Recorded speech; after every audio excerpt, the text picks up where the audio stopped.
All right, all right, all right. It is 8 o'clock on a Sunday. Do you know where your pogs are? It's your boys, the two pogs, myself, KJ Bradley, and Mr. Chaplain O'Neill. And we are back with another edition of Two Pogs Save the World. Um, Man, last week, so much has happened in a week. We took Mother's Day off. Mother's Day was kind of double duty for me. It was also my daughter's birthday, so we had a double whammy. We had a plan to go live, but the stream at the resort was horrible, so we wasn't able to come to you guys live. So we may go a little bit over today, only because we got so much stuff to talk about and catch up on. Man, holy smokes, what happened in the world? Chappie, how you doing, brother? Oh, I'm good. I'm just looking to see if there's a link that I can throw out for everybody to go look because we have a big old zero right now of people watching, and that one is actually me. Well, So that is all right. People will join in or they'll catch it on the replay, and that is all right. yeah, We usually get the highlights. The highlights is when social media really kind of jumps in and we get all the fun stuff. Anyway, so without further ado, let's jump into it. That exchange between Marjorie Taylor Greene, Jasmine Crockett, and Alexandria Ocasio-Cortez put a spotlight on the reality of what it is to be a woman of color, and particularly being a black woman in professional spaces that are usually majority white.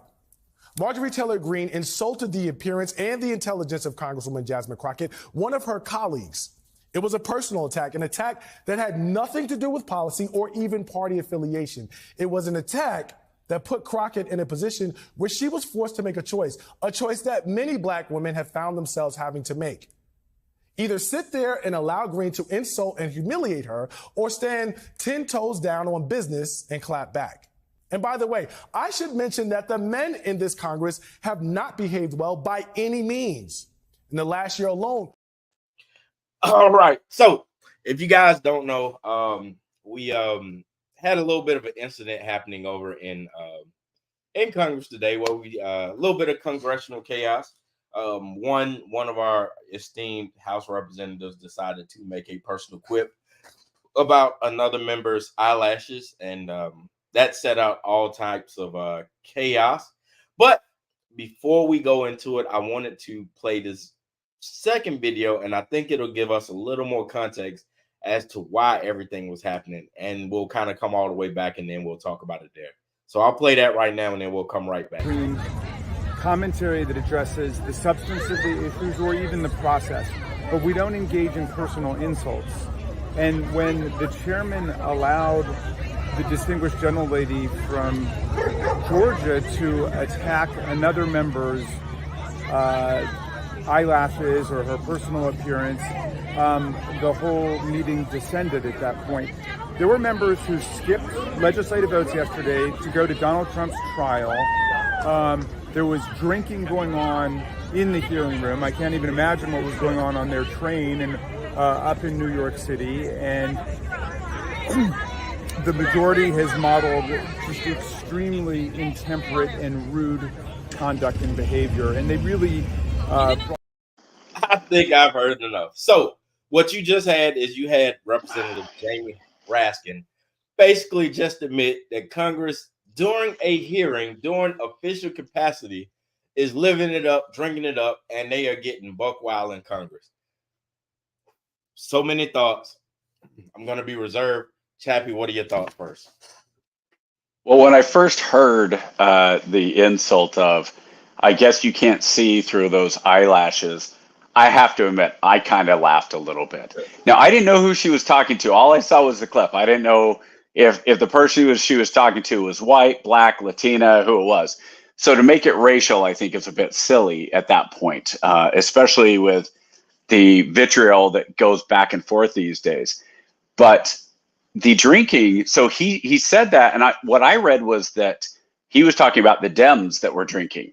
Not that it really matters who was drinking, but the fact that you or I, if we are working and in pretty much any corporate America, military, if you're drunk on duty, there's real serious consequences. And these guys just, oh, well, I'm sure there was drinking going on. I don't even, really? So we're at the point now where you could do whatever you want. And so here's my question back to you. what do you have to do to get kicked out of Congress?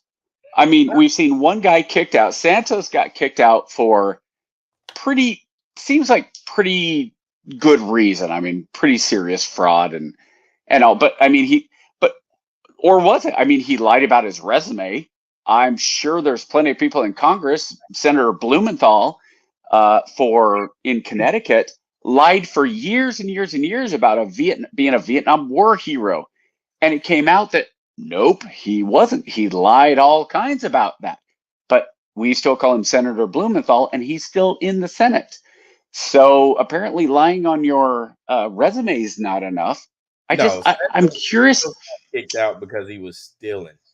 Santos was stealing money from the voters, like taking credit card theft, like having people donate and like using it to pay bills and get lipo. And yeah, Santos was a really crazy.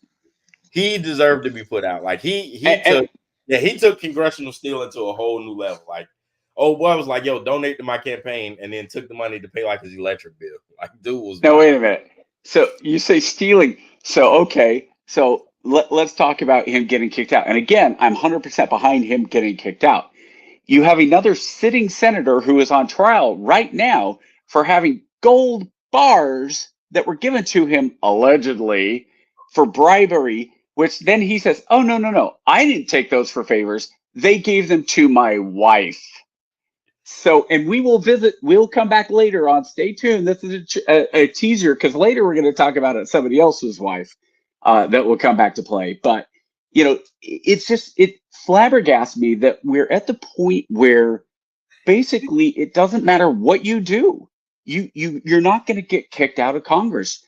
We have allowed our government to become so corrupted that while we look at, and let me say something here too. Do we really care that Marjorie Taylor Greene insulted? I don't even know who she insulted. One of the other congressmen. Crockett from Dallas. From Crockett, right? Okay, so that makes front page news, and that's a big deal. But Senator Menendez going to trial, it's a one day. That trial's still going. Yeah. And you have these things that for some reason that's the big deal. Like I used to love watching. Do you remember in the 80s and 90s where we would see videos from different countries like in Bosnia or Taiwan or this, and they were like fighting in the legislatures. Not like, oh, you suck. No, you suck. But like actually going after each other. Throwing blows. Yeah. Yeah, and I believe I want to say it was Senator Calhoun. Maybe not Calhoun. My history's kind of off, but there was a senator who nearly got killed because he insulted somebody else in the Senate, and so the Congress. It was his cousin or his nephew who was also a senator came up and bashed him on the head with a cane. Dang near killed him. Took 3 years. And Reconstruction, right? Like so it took. Something like that. Yeah. And it took like 3 years for him to heal before he could, and they didn't fill his seat. So, I think that we focus on the wrong things.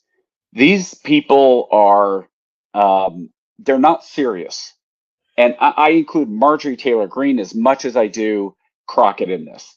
AOC, I don't think she's a serious person.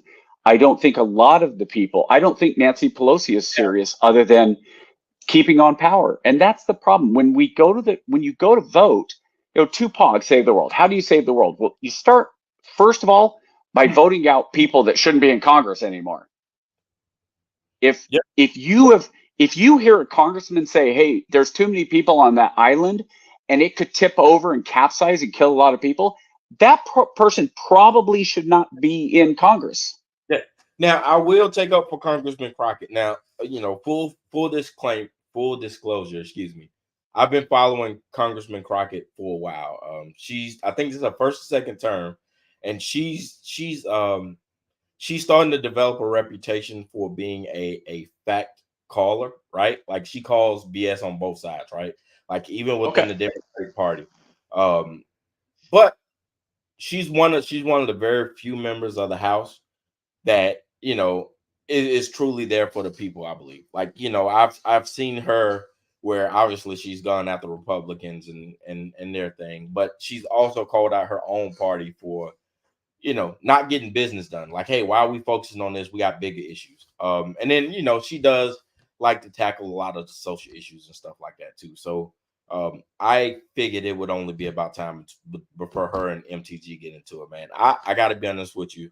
Being from the great state of Georgia, I am so sick of MTG, and I am concerned because she's out of Athens. The problem is keeping my ears to the local streets and reading the local beats. Her district loves her. I mean, absolutely, and her district is overwhelmingly red. So they see her as a firebrand. They see her as a person who's not afraid to tell it like it is. And they just really like her get after it, or her passion, if you want to call it that, for legislature. Even though the record shows that she's absolutely horrendous, I can only assume she's gonna get reelected. Even the poor guy, they got a moderate Republican running against her, and dude, from everything I can read about him, he's completely moderate, traditional conservative. Like, hey, we got to get this out there, embarrassing us, and like people are just crushing him. Like, to the point that he went to a town hall and they went there solely just to boo. Like, they wouldn't let they wouldn't let the guy speak, and it was ridiculous. Couple of comments we got. This one says the people are not being represented for the most part. Yeah, you're absolutely right. And then it says also small issues represent the larger corruption. Absolutely. I think we're getting to a point now to where Congress is causing us more trouble than they are solving problems. I was reading an article the other day that says that this Congress is probably going to go down as the least effective Congress in 120 years or something like that. Like, really ridiculous. They're just there collecting the check. And then but they were able to pass a 20% raise for themselves. So it's not that they're not voting on anything, but I'm so done with like this whole, like, every member in Congress for the most part. It's just, I'm done with it, man. It's driving me crazy. I'm ready to just wash my hands of the whole thing, flush everybody ass out, and start over. Excuse my crassness, but it is. No, you're fine. Let me push back on a couple things though. It's the most ineffective Congress in 120 years, right? Okay. Yeah. That's not a bad thing. I don't want Congress passing new laws. I want Congress to get out of the way. No. So period.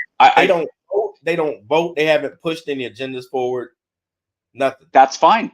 No, and what I mean by that is, the old joke. You'd see that joke on Trump. You saw the joke with Obama. You saw the joke going back with Bush. Oh, they're going on vacation, and the joke was, well, good. I wish they'd stay on vacation so they can quit screwing stuff up. So there's a point where even with Congress, I kind of look at that and go, I think you have certain organizations that exist to justify themselves, the NCAA being the number one of that. But Congress, I kind of look at Congress and go, there are so many problems that could be fixed fairly easily. First one we both agree with is a term limit. Second one is, before they pass any new law, they should be required to go back and read the old law and find out why it's not good enough and explain why it's not good enough. And if it's not good enough, then at the same time they vote for a new law, they need to remove the old law, because you just pile and pile and pile, and it doesn't make any sense. I want to ask one question about what you said about Representative Crockett, though. Do you think it hurt the argument then when she came back and said, or it may not have even been her, it may have been AOC, I didn't hear, but one of them said, I believe it was Crockett that said, well, isn't that bad when a beach blonde bomb blah blah is talking? And you saw that whoever the So do you think that hurts? No, just to clarify that. So Congress has a standing policy of no personal insults, right? Sure. If you level a personal insult in a committee, that person is to be immediately removed from that session, right? So when MTG levied her insult on eyelashes, what the chairman's responsibility at that point was to censor her question, to censor her comments, strike it from the record, and immediately remove her. Because he didn't,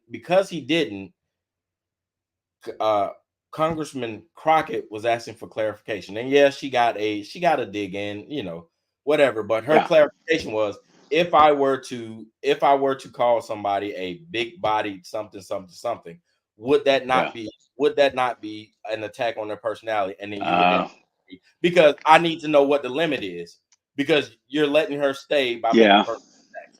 So that was her way of getting her dig back, and then two, putting the chairman on onus, because he has a responsibility to remove that congressperson immediately, and he failed to do that.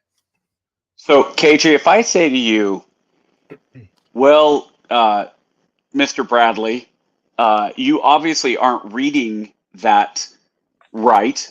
Your reading comprehension seems to be a problem. I've noticed that you're not wearing your glasses, and so you can't see the words. That's not an insult, right? So I understand, like, going with eyelashes. Yeah, it's petty. No, I'm saying it is. It's petty. No, she did it. It's an insult. Because I'm saying it's a The trend for women is to wear bigger eyelashes. She knew exactly what the hell she was doing. There is no way we can justify say, oh well, maybe she didn't know. She knew exactly. Oh no, that's not what I'm saying. No, that's not what I'm saying. I'm saying it's an insult, right? But I look at it again. There are so many bigger issues that somebody's saying you can't see through your eyelashes, to make it then racial, that it was because she's Representative Crockett is African American. I just think it becomes such a ridiculous part of all of this that instead of arguing, let me ask you a simple question. What was the hearing about? The hearing was about whether or not to Senator, what's the guy, Merrick Garland. Yeah, Merrick Garland. That you know more than I did. We have to constantly be the bigger people, and in a sense, man, I'm telling you, had it been a one-off thing, I'd been like, yeah, okay, cool, that was completely out of character. But knowing MTG and knowing her character and knowing how she rolls, man, that was a low blow attack that had no place in Congress. Like it was ridiculous. And the committee chairman should have done his job. Like, we can't say, oh well, that's such a slight, that's such a small thing. Like, either we have rules or we don't, right? You can't say, oh well, we'll let this slide. Okay, well, and we don't. But what you just said is true. We have rules or we don't. We don't. I'm saying, the rules in Congress, they don't matter anymore. Had she went in there, had Representative Crockett said something about her tan or something, right? Just a slight dig. Oh well, maybe you can't concentrate because you had a bad tan and you're focused on putting lotion on. They'd be like, oh, it would be racial immediately. Like, that's just what it is, man. And to talk about that girl's eyelashes, that was a low blow, man, on the worst level. And it just truly shows what kind of person she is. Either way, though, we got wait. On the worst level, yeah, I can guarantee MTG has said way worse than that. She is trash. Like she is trash. I'm not a fan. Yeah, she is horrific, man. And I try to see the best in people, man. But I am struggling to find her humanistic qualities. Either way, we got man. Yeah, but think about it. She's playing to her crowd. What did you just say about her group in Athens? Because they love it, yeah, and yeah, that'll definitely get her ball. So as we keep the ball running, we have to talk about the presidents, and I use that term loosely. We got one president who's busy most of the week dealing with some legal stuff, and I got another president who's busy pandering. But they have agreed to 2 debates. I guess the interesting part about this debate is it is the earliest debate. I'm going to say in a very long time. I can't remember. Let's watch. You know what? Let's watch the video. I think ever. Yeah, let's watch the video and then we'll come back to it. Here we go. President Biden and presumptive Republican nominee Donald Trump have now agreed to 2 debates. The first will take place in June, followed by a debate right here on ABC in September. Let's bring in ABC News White House correspondent Mary Alice Parks for more on this. Sort of developed over the morning as we were talking to each other, Mary Alice. There was a lot of back and forth between Biden and Trump leading up to this, some of it on social. How did we get here? Yeah, Phil, what a morning. We woke up this morning, we weren't sure that we were going to have any debates in this general election. We had 2 candidates pointing fingers at each other. Former President Trump saying that Biden wasn't going to debate him. Biden saying he didn't trust that Trump would follow the rules. Both candidates had really rejected the idea of debating through the Commission on Presidential Debates. That's kind of the formal consortium that had put on debates for the last several decades. So, look, we had a lot of reporters, myself included, who were really skeptical about whether we would see these 2 men actually on a debate stage together. But all of that has changed very quickly this morning. I mean, we saw President Biden come out and really lay down his terms. He said that he wanted a debate with no audience. He wanted it done sort of man to man and not through the consortium, that Commission on Presidential Debates, but through just a television broadcast network. And so really within a matter of hours, like you said, we now have both candidates agreeing to 2 debates in June and September. I think you've been saying it really right all morning, Phil, that this is good news for voters who will be able to hear the 2 men break down the policy issues at stake in this election.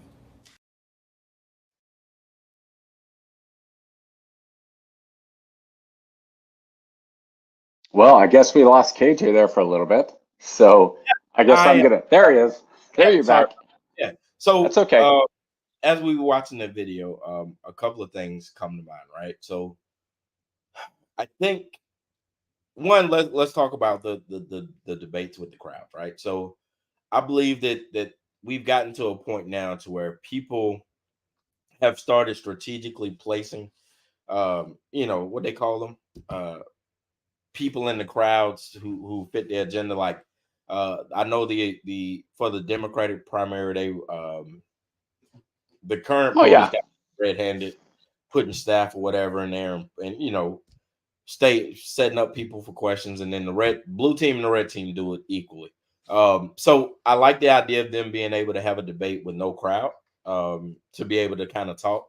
One thing I did notice is we're missing somebody, right? So there is a viable third-party candidate in this election cycle who, for better or for worse, is getting a lot of momentum, right? They're saying anywhere between 9 and 13% of the vote, which on either side of the spectrum can sway the election, right? Because that's a huge margin, especially with the 2 primary candidates polling so close. So first question, how do you feel about them leaving out RFK in this debate? I'm not surprised. I'm not necessarily an RFK fan, but if you meet the standards of the polling and whatever rules you have, if it's for the earlier debates for the Republicans, it was, I think, 5% or even lower.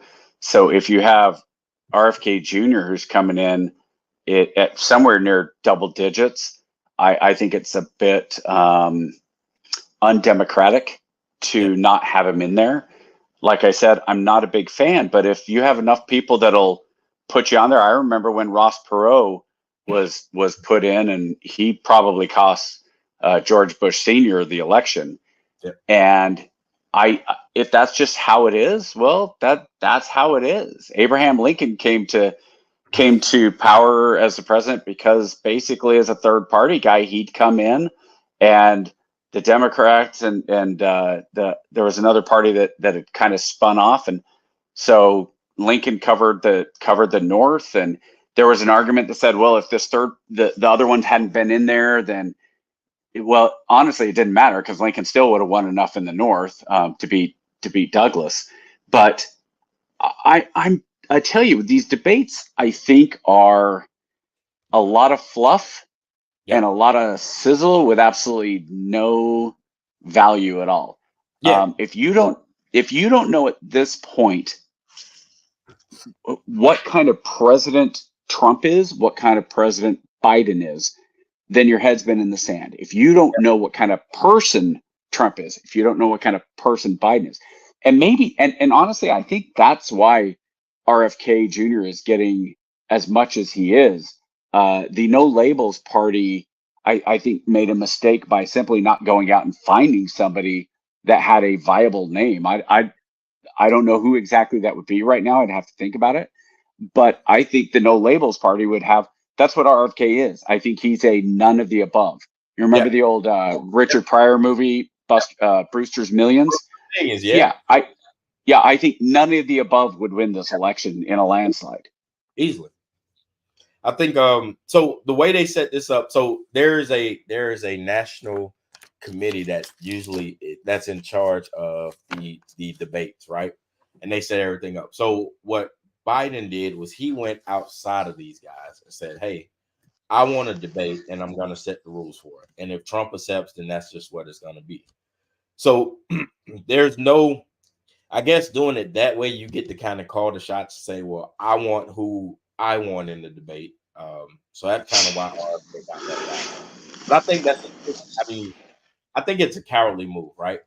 I don't think these guys want to give him any more exposure, good, bad, and indifferent, than they want to, right? They want it to be solely about, either Biden or Trump. And the interesting thing about it is the debate is so early in the cycle that they're doing it before the convention. So technically, neither one of them is the party's nominee. So they can, in theory, they can have this debate in June, completely bomb, and then go into the committee, their party, what is it called? The party Convention. convention, and then not get voted as the nominee, which would really suck. And then that would change the dynamic of the debate in September anyway. But So while that might be a dream scenario, I think for both of us, for both people, I don't think it'll happen unless, like you said, they both bomb. But literally get. I'm not advocating for any violence here, but unless somebody decides to blow up that wherever they're doing it, and that Secret Service has all that. So yeah, I say that clearly, just as a metaphorically. Yeah. But I don't see a scenario unless one of them does die that they're not on the ticket. But I don't put it past either one of them of dying. I mean, so you've got Biden, who's 80 odd years old, who to me clearly has sundowners symptoms at the very least of dementia. You've got Trump, who is obese. You just look at the guy, and I love his, my doctor says I'm perfectly healthy. It's like, dude, we can all see what you look like. We all see. Yeah, we all see Biden when he walks to the helicopter and that straight-legged thing. And so I will say, though, that if you were to go just off of how they're setting up this debate, I think Biden has the advantage simply in terms of not having the crowd. Not having a crowd helps Biden. Yeah, of course. But what I'll tell you right now, you want to do this the right way. There's some real simple things. First of all, get the moderators out of the way. Have them ask the question and then step back and look. If Biden says, "Oh, it's my time, you shut up," well, make him. You know what I mean? Like you're both supposed to be the most powerful. You're running for the most powerful office in the world. If you can't make the other guy shut up, maybe that has something to do with it. But at the same time, most of the questions we get are for sound bites. There's no real meat. You don't see the Lincoln Douglas debates. I'd be really curious if either of them could pull off an hour-long debate just sitting and talking about the issues that way. I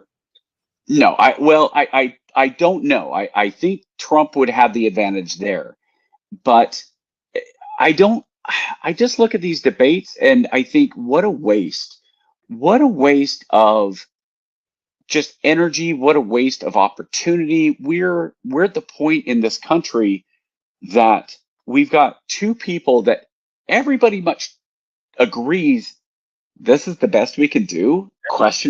Giant question mark. The Democrats cannot pull Biden. There's nobody on the bench. There's just nobody. Not after, and we were going to talk about this last week before Mother's Day got in the way.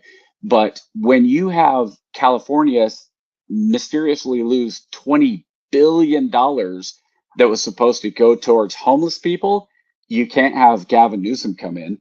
Nobody likes the VP. Trump, I think the Republican bench would be much, much stronger if Trump were to have a medical situation where he passed. I think you could pull several people from the governorship. So, and I don't think it would necessarily have to be DeSantis. You know that my black sheep for VP is Governor Abbott of Texas. I think he would be a extremely strong pick.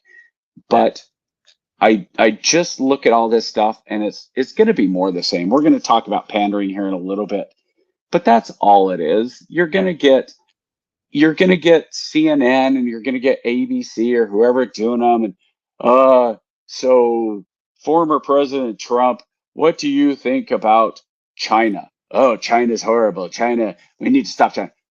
And Biden's going to say, well, we need to keep Biden. We need to keep China on our side. China's important. What they won't say is something like this is, so President Biden, when President Trump raised tariffs on Chinese products, including steel and other major imports, your party decried it as xenophobic, as bad for the economy, blah, blah, blah. But when you did it here in April of 2024, that was seen as good for the economy, or at least we were told it was good for economy. What's the difference there? Like, I'd really like to hear that answer. Yeah. What's the difference between these tariffs? When you, not the gotcha questions like from the Republican debate, when, now I love Vivek, but when he said to Nikki Haley, like, name 3 districts that are fighting in the Ukraine, name 3 of the counties. I don't know. I can't, I've lived in Georgia for 2.5 years. I think I can name like 3 counties in the entire state because I'm not from here originally. Yeah. And do I expect Nikki Haley to, off the top of her head, be able to name 3? No. But what she should have done is defended herself instead of having Chris Christie defend her. And that's what made her lose, in my eyes, a lot. Right. So the debates. Go ahead. No, I was just going to say, I think the debates are going to be, they're going to be worthless unless, and here's the problem. Trump is digging his own grave, because Trump is already saying, oh, I'm going to wipe the floor with Biden. Biden's the worst debater I've ever gone against. And he's digging, he's putting Biden so far down that if Biden just comes out and stays awake, Biden's going to look fine. Biden can sit there and say, nope, you're lying. Why do you lie? Why do you lie about everything? That's not true. And unless you have I want a no kidding. I want Cheryl Atkinson and Bernie Goldberg, and give me one more really good journalist right now. I want those 3 that are sitting on the panel so that after the light goes off and they say, all right, time's up, panel, you got anything? And Cheryl Atkinson says, well, actually, Mr. President, that didn't happen. That's wrong. And you've lied about that before, and it's been shown as a fact check. Then that's what I'd love to. You want the debates? Give me that. Give me some live, no kidding, nonpartisan fact checkers that will call them out immediately and then say, okay, what do you think about that? And make them defend themselves. Yeah, that's definitely gonna happen. And then won't happen. Yeah, another thing that I don't necessarily agree with is they get the questions beforehand. They get the. They're not supposed to. Yeah, they're not supposed to. But their team gets the question beforehand too. It's one of those, one of them in the Army where they stump their foot and say, this might be on the test kind of thing. Oh, yeah. And it allows the team to prep. I'd be for some old school, off the cuff. Like if you're the best and the brightest, right, then you should have no problem being able to take random questions, right? Like just, hey man, we're going at it. Good luck. May the best man win kind of thing. But I don't think we'll ever see that again. Speaking of may the best man win, there was a problem in Iran today. I'll show you the video. We'll come back and we'll talk about it. Hold on. We are following breaking news coming from our content partners over at the Associated Press. We're learning a helicopter carrying the Iranian president has suffered a, quote, hard landing on this Sunday. Iranian state media reporting without immediately elaborating. We're told the president was traveling in Iran's East Azerbaijan province. State TV saying the incident happened near a city on the border with the nation of Azerbaijan, some 600 kilometers northwest of the Iranian capital of Tehran. We're told. You hate to see it. So, as of right now, they are still unable to find the helicopter that is carrying the president of Iran and a couple of high-ranking officials and the detail. It was a 3 helicopter convoy that had to take a hard landing in the mountainous region of Iran. What are your thoughts? Well, I think that 1 hour and 27 minutes ago, CNN is saying Russia will send aircraft and 50 rescuers to crash site. Iranian media reports. I don't think you normally send 50 rescuers and aircraft to a crash site for a hard landing. I think that is now, my guess is, I've seen some videos of the fog. It seems to me that that is more likely a recovery mission. And it's just too bad that the Ayatollah wasn't on board along with the Iranian president. I think that if you were to look at something that might spark revolution in a positive way in Iran, a helicopter crash killing the 2 most important people in the country would be a good way to do it.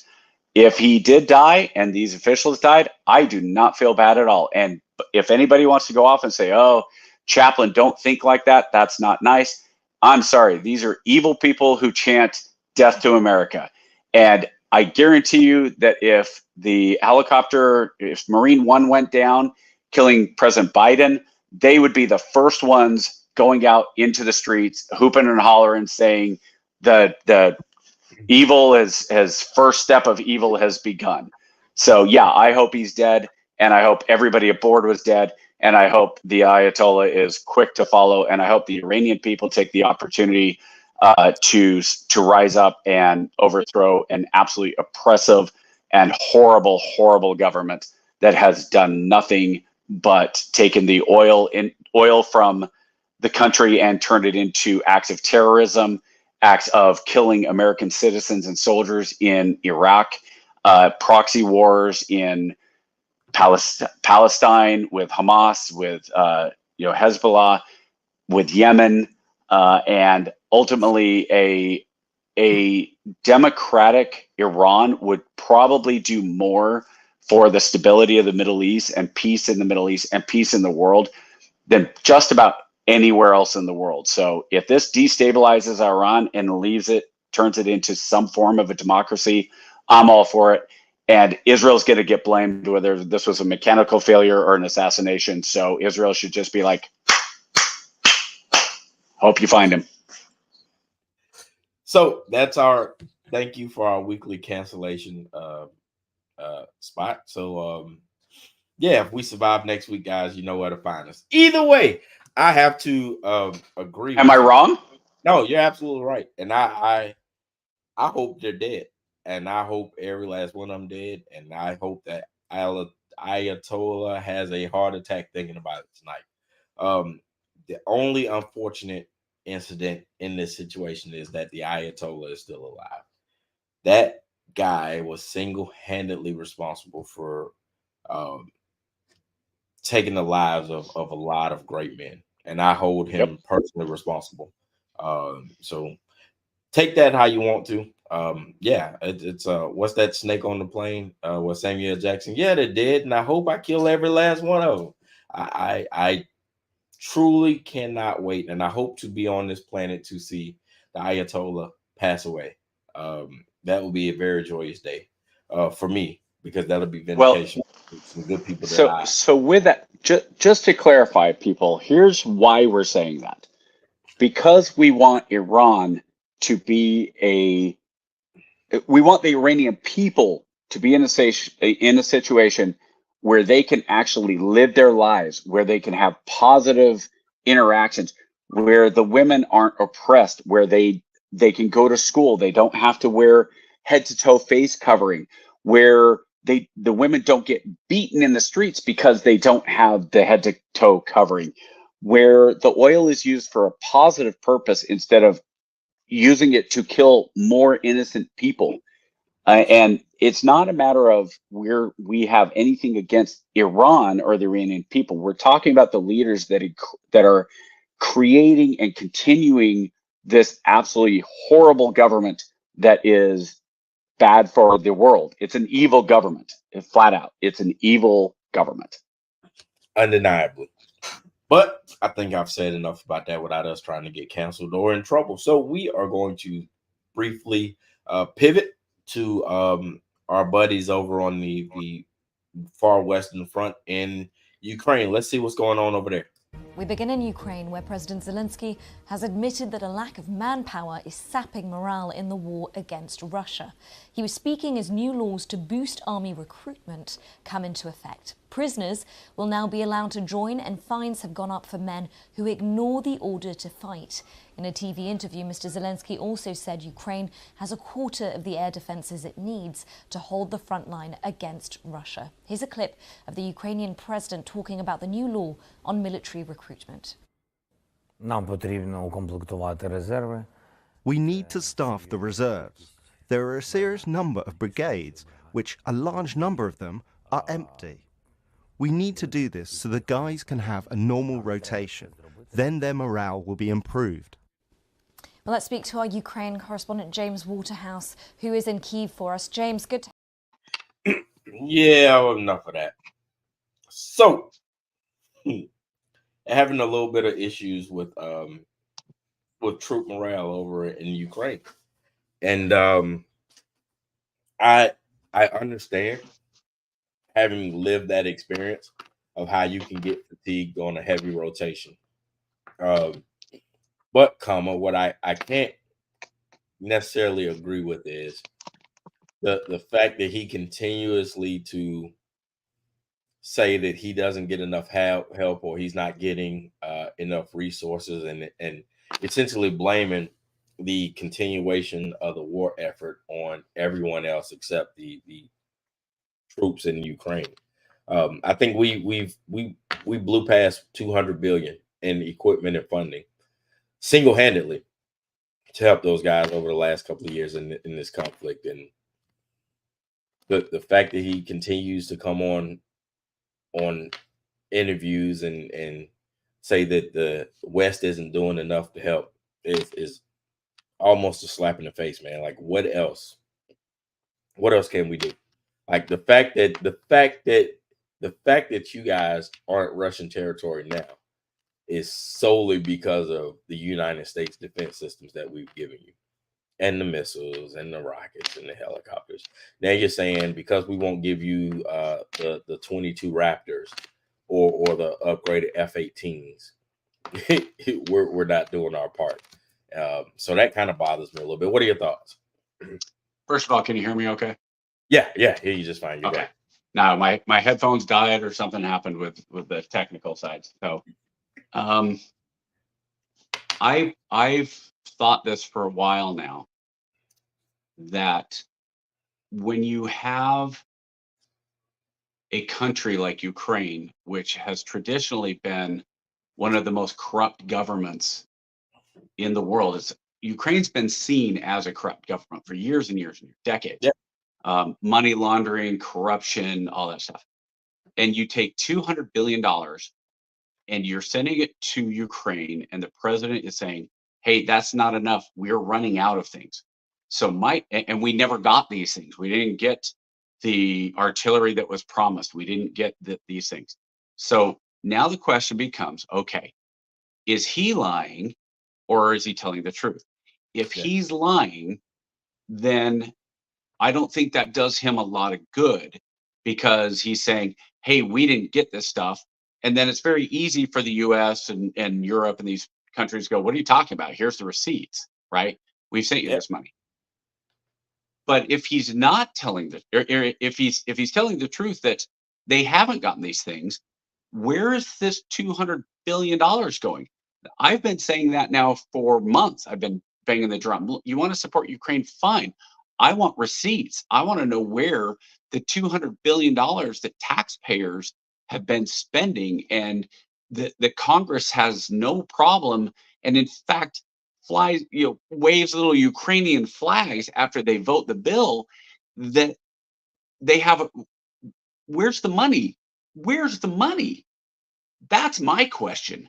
And if Ukraine is saying we didn't get it, and the US is saying yes, you did, I want an accounting done of every single dollar, and I want every single ammunition manufacturer, I want every single person in the military arms that is supposed to be making this money. I want every politician that voted.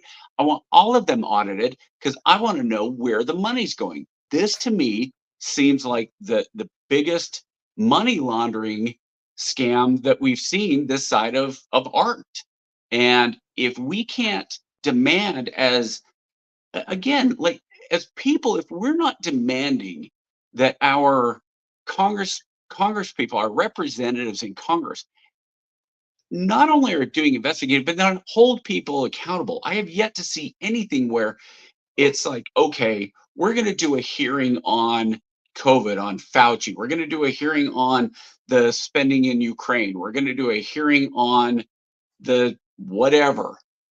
Have you ever seen any consequences come out of a single hearing? I know for a fact.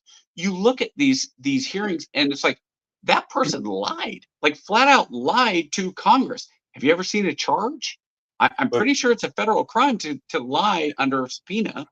Um, and I just don't see accountability. Bill Clinton, when Bill Clinton was impeached, and people were running around saying, well, it doesn't matter if he had sex with somebody in the White House or that doesn't matter.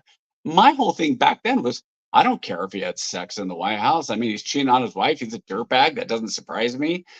But he lied about it under oath during a federal deposition. Now that is that's crime. And Clinton, when he left office, I know he was disbarred. I don't think he ever got his license back. So at least there was the tiniest bit of accountability.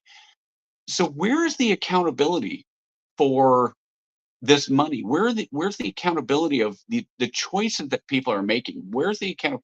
Isn't Congress, if we don't hold Congress accountable, why do we expect Congress to hold anybody else accountable? facts. If I think well, the accountability, they did impeach Trump, so technically they did something. Technically, I guess. No.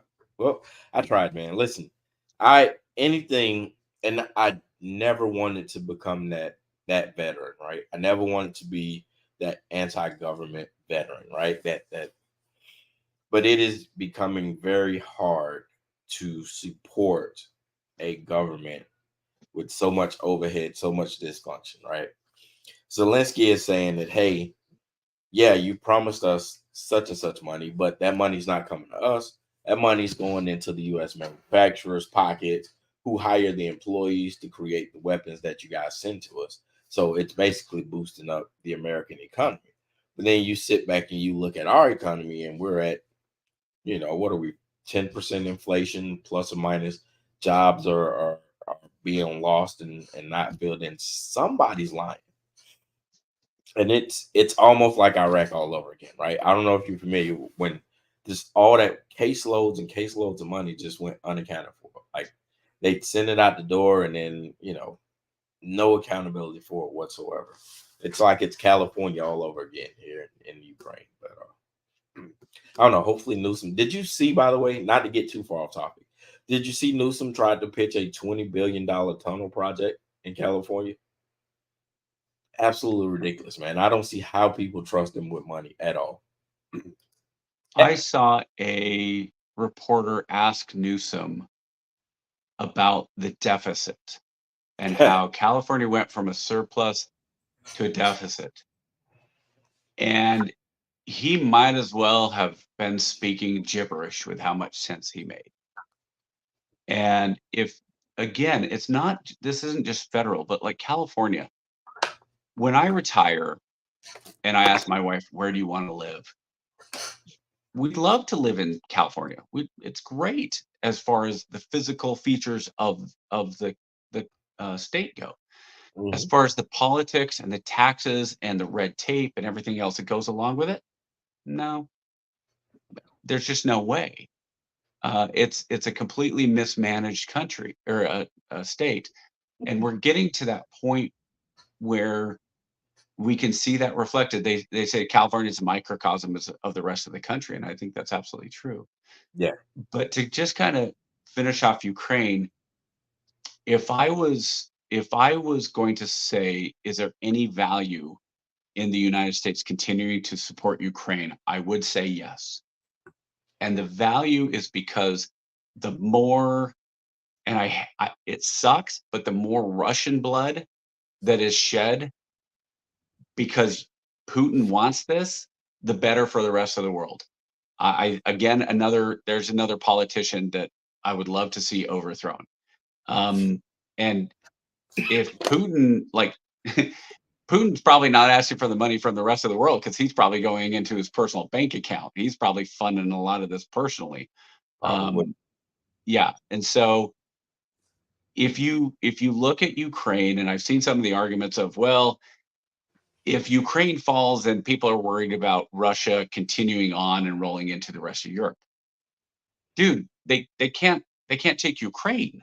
Why do you think that if they go anywhere else and everybody around Ukraine are NATO nations, then it's not going to happen? Let's see them roll into Poland. There's a reason we Yeah. have They a don't want the troop rotation in Poland right now and have for years. It's because it's a deterrent. It's not that there's enough people, enough US soldiers there that could actually stop, the invasion. It's that it's justification that if he rolls into the country, our troops are now at risk. Now we can go in and be like, all right, dude, that's it. So I think I'm worried that the entire Ukrainian thing at this point has turned into a money laundering scam. And I feel bad for the Ukrainian soldiers. I feel bad for the Russian soldiers. I would like to see the both groups basically set their arms down and do a permanent Christmas truce, like they did during World War II, that they all just kind of go, yeah, we're done. And Yeah. it's not going to happen. We have a lot of not going to happens, but I think that's Russia doesn't want to keep bleeding. They don't. And Yeah. Ukraine, they don't want to keep losing their soldiers to something that they're going, look, this is our land. What are you doing? So I think if Mexico were to invade into Texas, the United States would do everything we could to kill every single person that came across. And if they somehow pushed up towards, San Antonio and they took that land, it's not like that Mexico could stop and say, hey, let's call a peace treaty now. I think Yeah. the US would go, no, let's push you all the way back down to Mexico City like we did in 1812. Yeah. And I guess Mexican American War. I think I'm off. I think I'm in the wrong war there, but Yeah. the Mexican American War, yeah. Yeah, So right. yeah, 1812. That was the British again. Uh, but until there's an accountability for that money, I don't like sending any more money. I just don't. And Yeah. and by the way, when people talk about, well, then why are you okay with sending money to Israel? It's because October 6th happened. And I think Israel has a right to defend itself. And when you start looking, there was just a new one that came out. We wonder why Egypt has been so against Israel doing anything in Rafah. Well, it turns out that there were at least 50 tunnels between Palestine and Egypt. And it's highly suspected that a lot of the weapons that came into the Gaza Strip were through Egypt. So maybe Egypt's hands aren't quite as neutral as they claim to be, which again isn't surprising. This shouldn't be a surprise to anybody. But I think Egypt was playing oh no, not us for a long time, and now because of the Rafah operation, we're starting to go, oh yes, yeah, It's like, you're part of how did this. they get there? How did those tunnels get there? All right, we got to keep this thing moving. We are, oh man, yeah, we are burning daylight. Here we go. So interesting. All right, we can go this one. Let's go this one. Check this one out.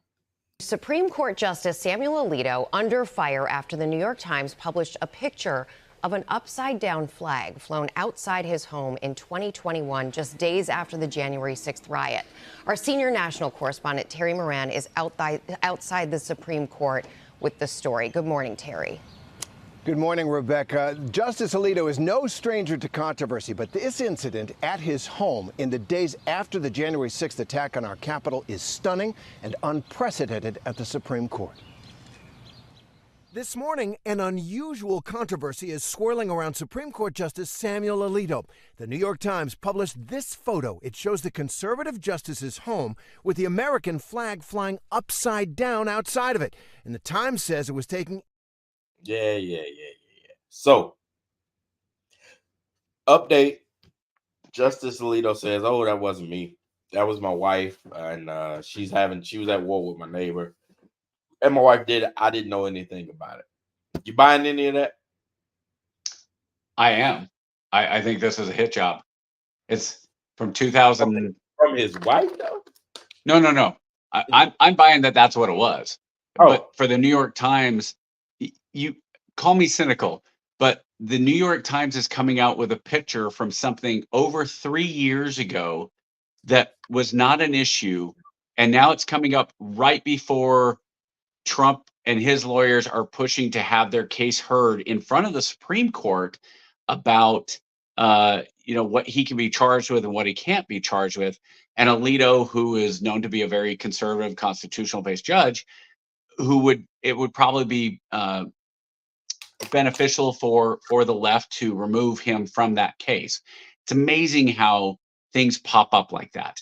I think that it's ridiculous. It really is. If this was a big deal, why wasn't it brought up 3 years ago? And they could say, "Oh, well, we just found out about it." Okay, really? If you just found out about it, then why aren't you going back and doing the due diligence? Why didn't you find out?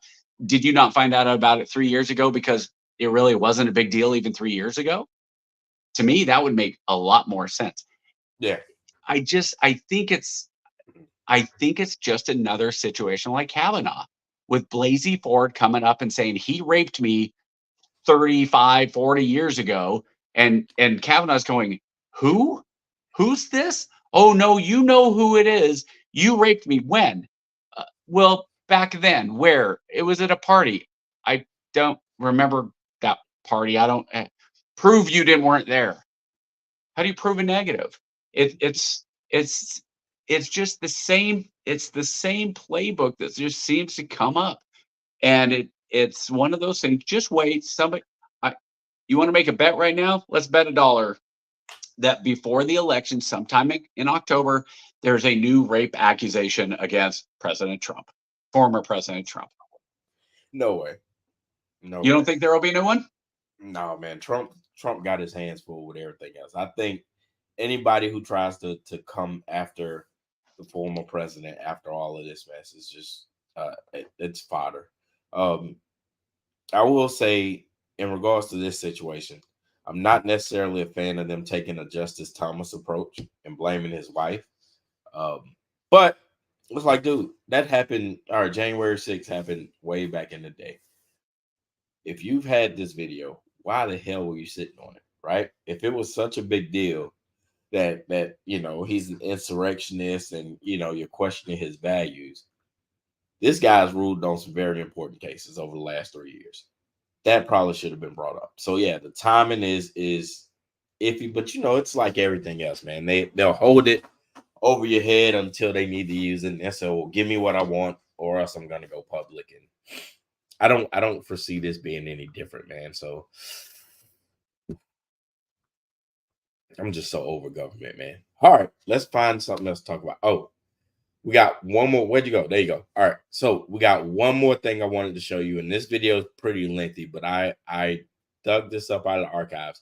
So our beloved POTUS decided to head down to Morehouse College in my hometown of Atlanta, Georgia, and give the commencement speech this year, which I find extremely ironic, seeing as if never mind. I'm not gonna say anything. We're just gonna play the video. It's 5 minutes, but it's interesting, and there's several points I want you to hear, and I want to talk about when we get back. So just hold tight, and we're gonna take this ride together. Morehouse College, which is an HBCU geared toward Black men in Atlanta, found themselves having a little bit of controversy when they announced that they would have President Joe Biden deliver their commencement speech in May. And this is what they said via their announcement. More than just a ceremonial occasion, President Biden's presence offers us a unique opportunity to engage in meaningful dialogue with the highest levels of political leadership, says President David Thomas in a letter to the Morehouse community. We are committed to using our platform to raise our community's concerns and hold political powers accountable through thoughtful, intelligent, and solutions-oriented conversations.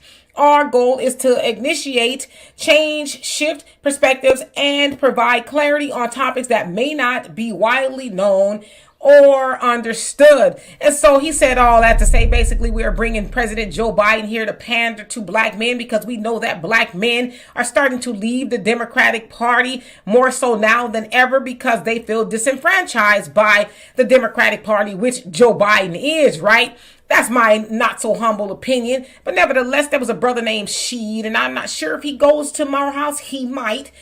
He took a couple of people to task in the comment section. And this one comes from a woman by the name of Real Celebrity Realtor. She says, Black men citing Palestine as their strongest reasoning against the sitting president speaking at an HBCU is wild. As Morehouse men, go and educate yourselves on the things this administration has actively done for not only Black people, but specifically HBCUs. And Sheed says, imagine having the I don't know the word to come to this page, to this space of this institution with this history and tell the men here, Morehouse men, we need to educate ourselves about 3-time crime bill, over investing in policing, genocide, funding crime because he gave us some dollars.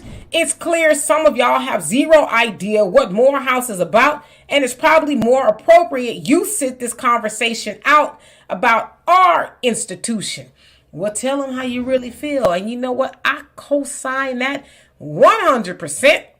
All right, so he goes throughout the comments section, dragging people. Now, this other comment read like this. And it says, I hope our son's graduation is not ruined by protesters and angry guests. The class of 2024 endured their freshman year virtually during the pandemic. They've earned a drama-free commencement day. And then Brother Sheed says, and knowing what's happening, knowing the division Biden causes, knowing he only accepted after declining, knowing that about their freshman year, the college decided to risk these men's day to give it to Biden. As a parent, I would be outraged by this decision, but don't worry about your son. If he learned anything at Morehouse, he will be prouder in 20 years to say, my class made a bold statement against genocide at graduation than to say my parents got nice pictures at graduation. I'm positive that's what you would want for him too. And I say big up. All right. Whew, that was a mouthful in 3 minutes and 30 seconds. So where do you want to start? I am shocked that President Biden would go to a historically Black college or university and pander to the crowd. I'm aghast. I'm shocked, KJ. Yeah, well, one of the things we talked about that years ago, you and I talked about was with President Trump was you were very appreciative that President Trump had funded the historically Black colleges and universities, I believe, for 10 years and pushed for that. While prior to that, it was basically done year to year. Yep. I think President Trump did a criminal reform act that helped many, many people in the prison community, including a lot of African Americans. I think that when you look at the policies, I'd be very curious, and so I will ask you, from a policy standpoint, I want you to rank President Obama. Let's go back. I want you to rank President Bush, President Obama, President Trump, and President Biden in order 1, 2, 3, and 4 policies that help the Black community. Because I'm not a good person to judge that. I think you are much more. And as we said in past podcasts, you represent the Black. You are the Black person of representation. All right. So if we're using the last 4 POTUSes, then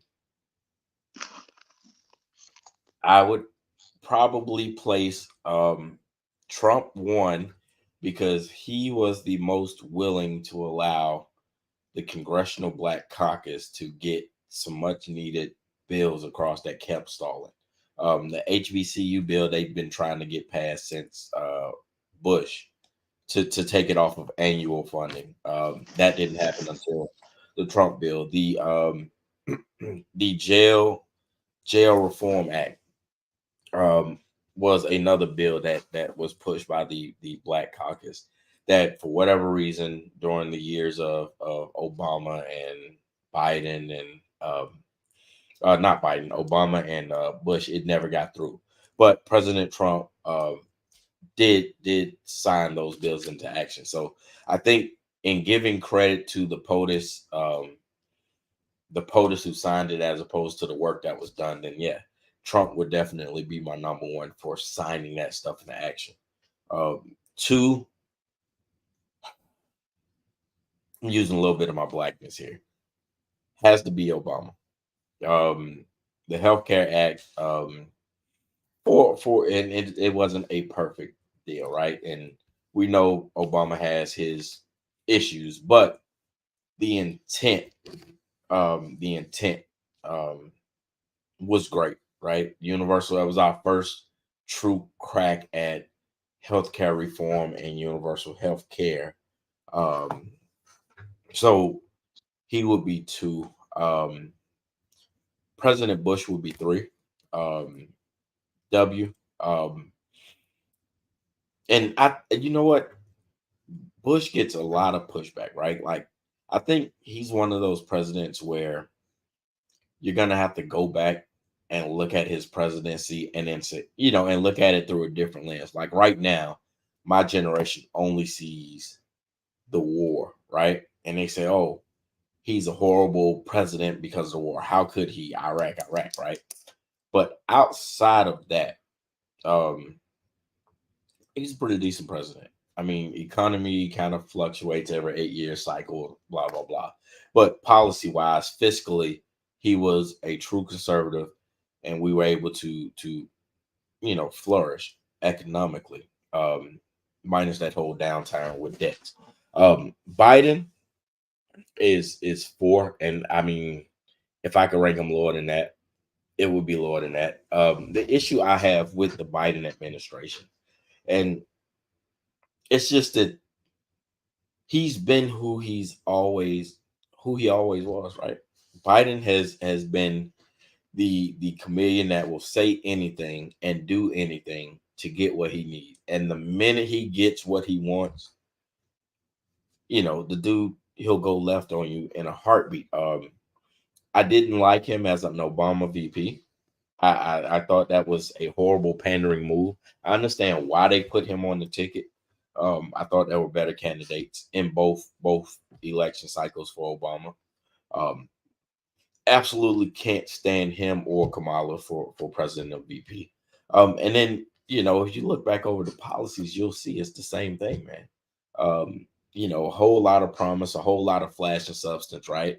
And I'm going to give you these trinkets, right, to make it look like it. One of the things that bothers me now is they're going back and they're saying, hey, well, we got to protect Roe, we got to protect voting rights, we got all these things we got to protect, right? Well, you've been there 4 years.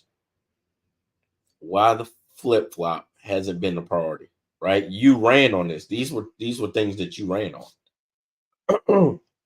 You said in your initial campaign that, hey, we're going to get this done. Put me in. We're going to restore democracy, and we're going to make these things happen.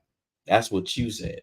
Now, 4 years later, you're coming back to me saying that you're going to do these things. Well, hell, if you didn't do it the first time, why should I believe you to get it done the second time? And I was never a fan of Biden.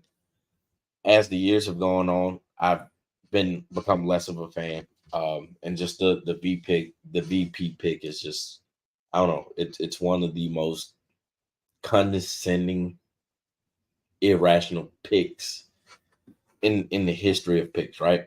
And it leaves a lot, you know, whether she was qualified or not, that's up to you as a voter, individual voter, to determine, right? I think there were better qualified candidates that could have been on the ticket and be more impactful as VPs. But make no mistake about it, she was put on the ticket for one reason and one reason only. She's a black woman, and the only reason she was picked is because he said, "Hey, how dare you vote if you vote against me and this black woman, you're racist." And there's nothing else about it.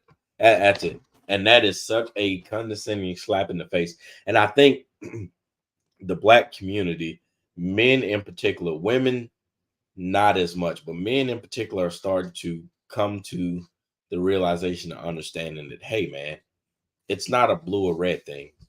At the bottom line, it's a policy thing. And like, I'm not gonna sit back and let you continually lie and pimp us every election cycle. Oh, I'm gonna give you this, I'm gonna give you that, and then not hold up to that standard. Like, you should, voting has consequences, right? If you run on a platform and I say, okay, cool, you got 4 years to make this happen. How dare you come to me 4 years later and say, hey, remember that thing I promised you 4 years ago? I wasn't able to do it, but if you give me 4 more years, I'm gonna do it. You know what I mean? And people are getting hip to that, and it's done. And I think the appeal of a Trump presidency the first time was the fact that he told you straight up, hey man, the system's rigged. I'm telling you it's rigged. I know it's rigged because I used it. And here's what makes me different between them and those guys. I'm going to continue to use the system that's rigged for me. But what I'm also going to do is I'm going to open it up so you can use the system that's rigged for you too. And then we'll both be able to use it. And if you don't use it, it's your fault.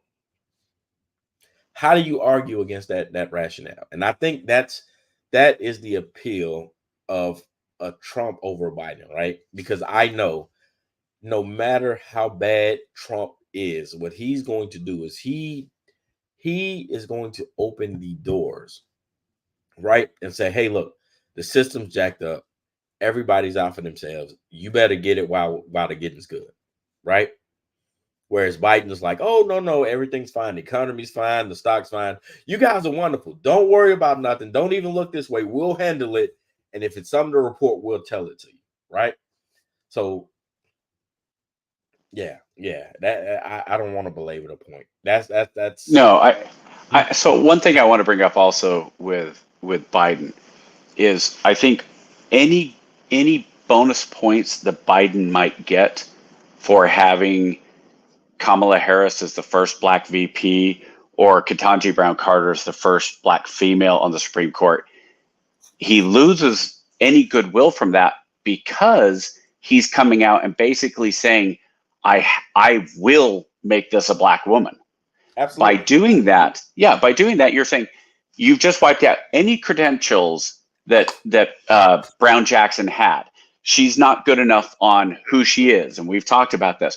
She's not good enough because you need to look at her skin color. You need to look at that. That's the important thing, not her qualifications, whatever you think of her. And so when you have somebody like Biden who panders, I mean, he was the one who was pushing for the 3 strikes bill that sent more black people to jail than probably any other piece of legislation. He was the guy that was didn't he sponsor the bill? Yeah, he proudly touted the bill. Proudly. Yeah. That's So, why when Obama first picked him as a VP, my initial thought was, what the hell are you thinking? Like, how do you pick this guy who has been vocal to the point where I think in one interview he went on and said, I would never allow my kids to ride the bus with a black kid to school. Like, dude, you openly said that. What is wrong with you? And then now yeah. I'm supposed to all of a sudden forget all of that. Why? Because you have a black woman running for you. And oh, by the way, when she was the prosecutor in California, she had the highest incarceration rate of any prosecutor in the nation for black people. And we're talking about misdemeanor charges. So And then goes on the radio on one of the who's the God? the Breakfast Club. Charlemagne the God? Charlemagne the God. Oh, is it Breakfast Club? Okay. So she goes on there and they ask her about pot and she starts laughing. Oh yeah, I smoked weed when I was studying college. And meanwhile was throwing misdemeanor drug users all In through jail. the Bay Area in jail, in prison, overcharging them, and a disproportionate number of black users. And so, yeah, I look at a lot of this, and again, this is what it comes down to me if it's between Trump and Biden. Especially when I hear, and the argument that I see a lot is, you're voting, you should be voting for somebody who's the good, decent person, right? And I sit there and go, neither of them are good, decent people. Absolutely. Like realistically at their core, neither of them. The thing that people don't get that I think should understand, I think Republicans, this should be Republicans' pitch to anybody who's an independent, anybody who's considering voting for Trump, say, look, we know he's an a-hole. We know he's a jerk. We know he's a narcissist. We know he's arrogant. We know he's a windbag. We know all of that. But we're voting for him because his policies for 4 years made America better than the 4 years before. And I can't vote for Biden because America is not better after 4 years of Biden. And you can say all you want about, oh, Joe being Joe and all that stuff. But Trump's a rapist, Trump says, there's a very clear, I think a very legitimate rape charge by Tara Reid. I believe it's Reid, R-E-A-D-E. Yeah. And very clear. So, and all this stuff. I mean, to me, President Biden is creepy. He's a creepy dude. So, like Trump, I mean, my wife jokes because she's like, your dad used to always tell me, like, he'd see somebody go, oh, she's really pretty. Your dad was kind of, and I'm like, look, my dad was the most honorable guy there is as far as to my mom. He never strayed, never would have. But my dad did appreciate looking at women and appreciating that women are beautiful. I don't have a problem with that. If Trump's now, cheating on your wife is not okay, but the other stuff Trump does, that he looks at women and thinks they're pretty, okay, and as long as they're not underage, he's talking about beautiful women. Now, you say stuff about your daughter, that's a bit creepy. I'll give you that. I'll give you that. But is that more creepy than what Joe Biden's daughter wrote in her diary about her dad? No. So Trump saying something like, look, my daughter's beautiful. I think, she's an absolutely gorgeous woman, and starts getting on that creepy line versus Joe Biden, who had his daughter showering with him at an inappropriate age. Like, I've got 3 daughters.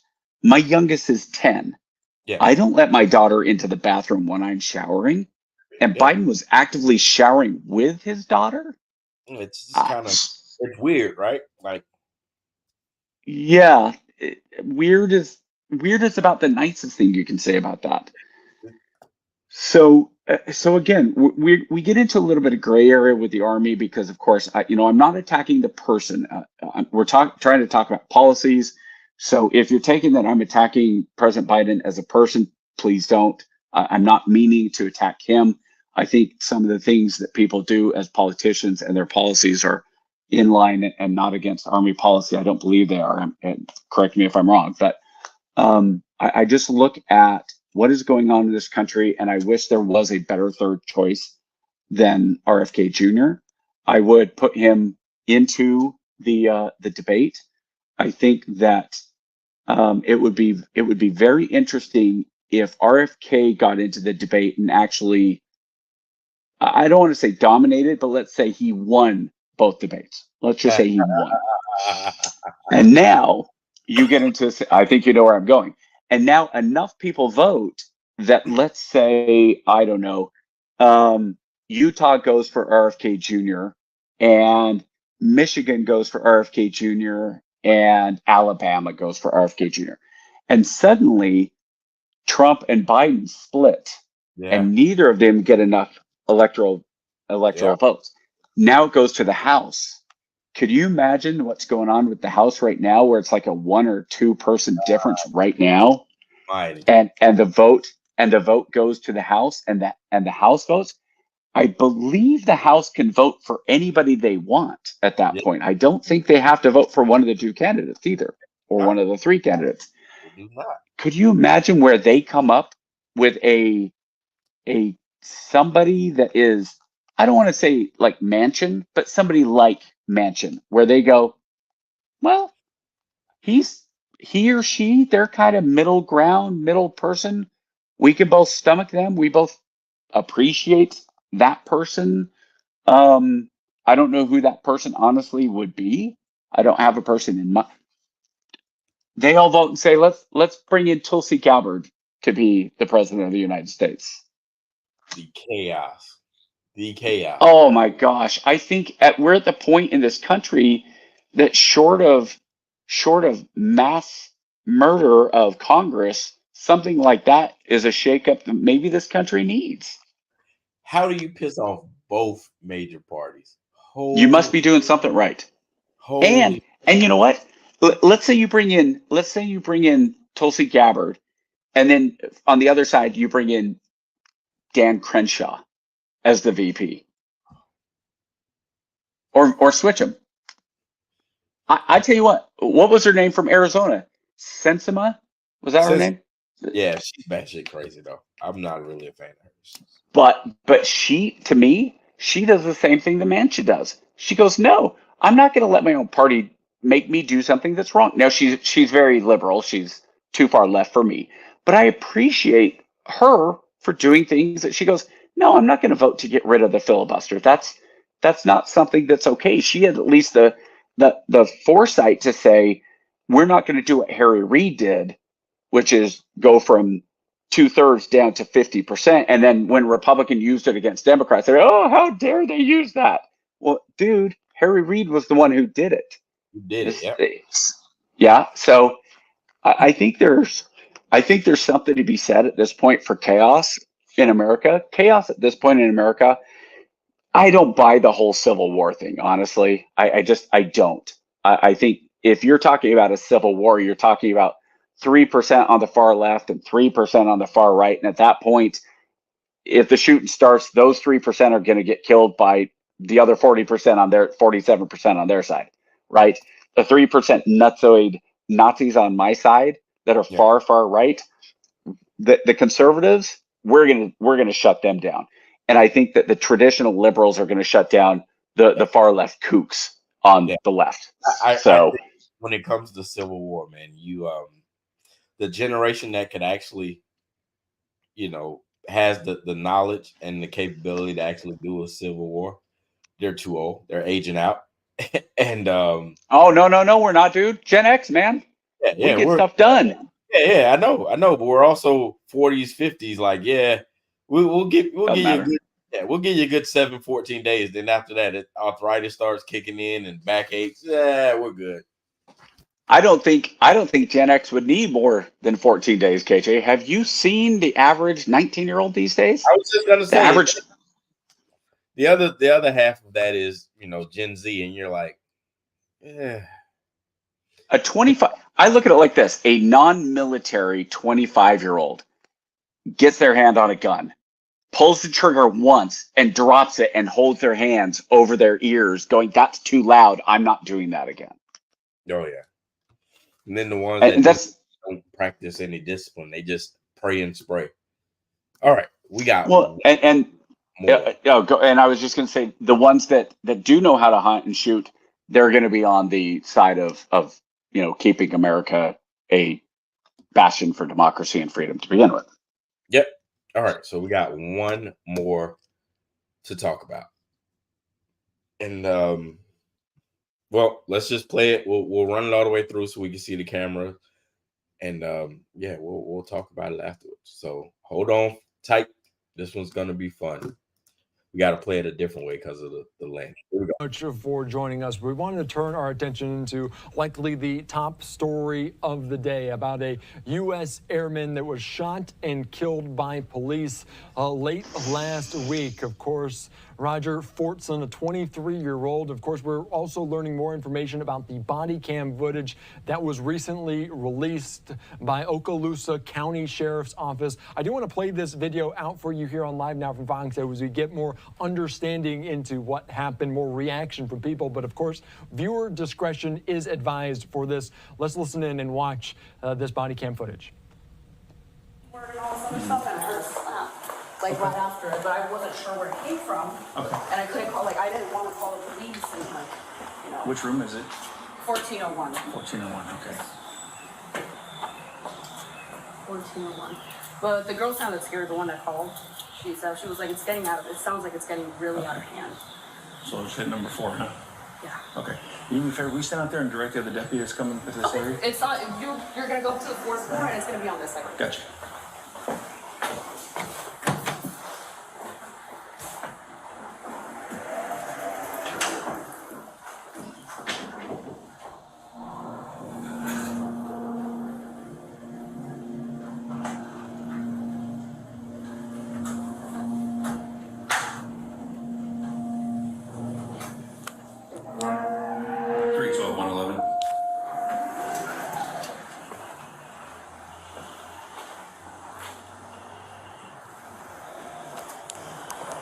Three 12 and 111.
Sheriff's office, open the door!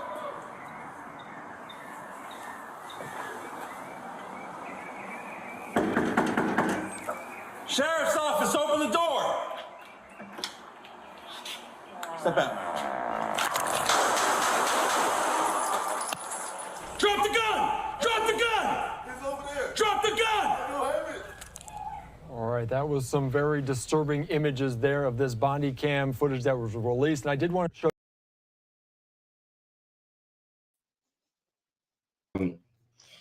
First, I want to just apologize to anybody who hadn't seen it. That is extremely graphic, man, and it is heart-wrenching to see played back. That is some that's tough. Tough. So, all right, you want to go first? Yeah.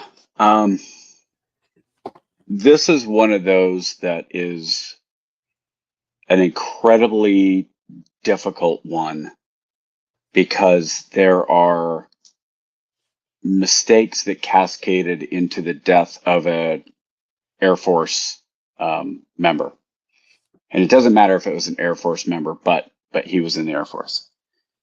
And it starts with you have somebody call in a domestic potential domestic violence issue. Anybody that has served law enforcement or is trained in law enforcement will tell you rolling up on a domestic is one of the most dangerous situations that police have to deal with. They go south very, very quick, often, from many different ways, from the individual male who is beating his wife, to the wife beating the male, to her husband, to somebody else in the house getting a firearm, to weapons, to whatever. Then you have downstairs, he's told the wrong apartment. So now he's on heightened alert because the officer's on heightened alert because he's been told there's domestic violence.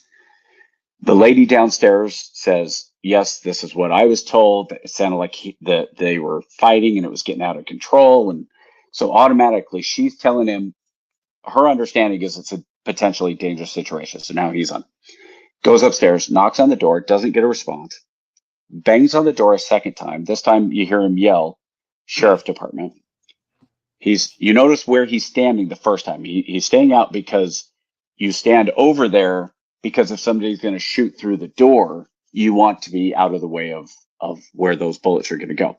Then he comes on the other side. He again is outside of the direct line, bangs on the door again. Sheriff Department again. You don't hear the young man in the apartment say, "What do you want? Hey, what do you need?" Instead, it would seem, goes and gets his firearm before opening the door. Does he have the right to have a firearm? Sure. Do you want a gun to be the first thing a police officer sees after you've banged on the door and identified that you are a police officer? And I'm sure people will say, well, that's victim blaming. I'm not trying to victim blame. What I'm saying is there were a lot of bad decisions in that led to the death of this young man. And I saw the video of his family saying, we want justice for our son. And I agree, you want justice, but I don't think there's going to be justice in the terms of, I think this was a tragic accident, that bad things happened and a young man got shot and died.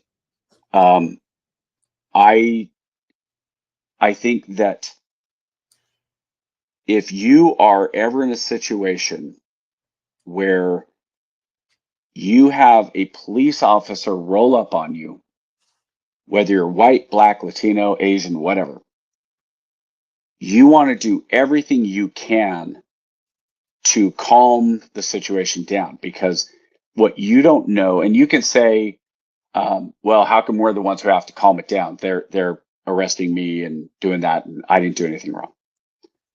Well, the reason you calm the police officer down is because every single time the police officer has an interaction with pulling somebody over for a traffic stop, with going to investigate a domestic abuse, with calling in any type of disturbance, every single time that police officer is rolling up thinking, is this when I get shot? Is this when I die? Is this when my wife loses her husband? When my kids lose their father? So they are on a as tight a spring as can be every time they interact.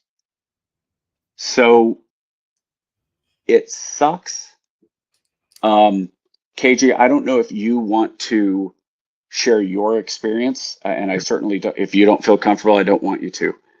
But I have never been I've never been confronted by police officers other than a traffic stop. And when I get pulled over for a traffic stop, I do everything I can to make it as safe as possible for the officer and for myself. I try to pull over into a well-lighted place. I roll down the windows. I turn the car off. I turn the radio off. If I'm able to get my paperwork out beforehand and put it up on the dashboard, I do. I put my hands up on the steering wheel. I make sure they see my hands. I try to do everything I can because I don't want that mistake to happen to me. And if I can remove the one domino that will keep me alive, you can pull me out of the car, you can put me in cuffs, you can do whatever you got to do. If at the end of the day, I get brushed off and said, hey, I'm sorry, I just had to be careful, I'm going to say, great, that sucked. I knew I didn't do anything wrong. And I think you were kind of an a-hole, but hey, at least I'm going home and you're going home. And unfortunately in that situation, gosh, just to have everything go wrong, it's brutal. It sucks. And I wish it didn't happen. But I'm not sure I blame the officer there. I don't blame the kid either. I think it's just circumstances. Unfortunately, circumstances and choices led to the death of a young man who should be alive today.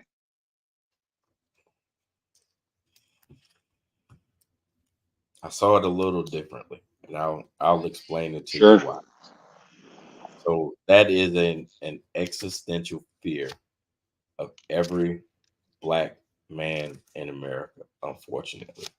With every police stop, we don't get the luxury to, yes, ma'am. I'm working, yes, ma'am. And I'm live. Can I help you? Thanks. As a black man in America, that is an existential fear because we don't get the benefit of the doubt of doing everything right. There's been countless examples where you run the gamut. Hey, he had license, or they were reaching for their license out of the glove box, or they registered, they told the officer beforehand, hey, I have a weapon in the car, it's registered, it's on my left hook, blah, blah, blah, blah. We don't get that benefit of the doubt. That's the realization of America. In this incident, there were some fundamental procedural things that this officer did absolutely freaking wrong. And I'm not talking about, what was the guy thinking with the gun or whatever, because he was well within his right to have a weapon.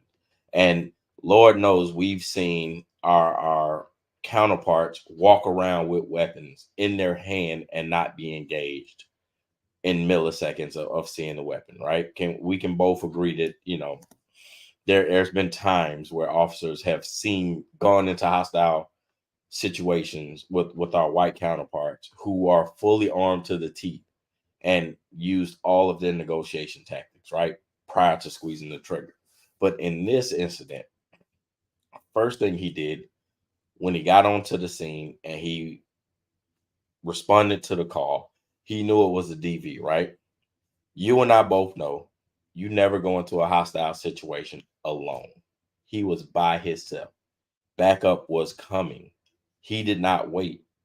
It wasn't an active DV situation. He didn't wait. He decided to pursue it, right? Second thing he did, the young lady told him 3 times she didn't know which apartment it was. She just assumed. So on the third time she said it, he said, are you sure? And she said, I think it's 1401. I think it's 1401. All right, cool. You think so. So if you think, right, there's a benefit of the doubt. When he first went to that door and he put his ear, you notice he put his ear to listen to the door. He didn't hear anything, right?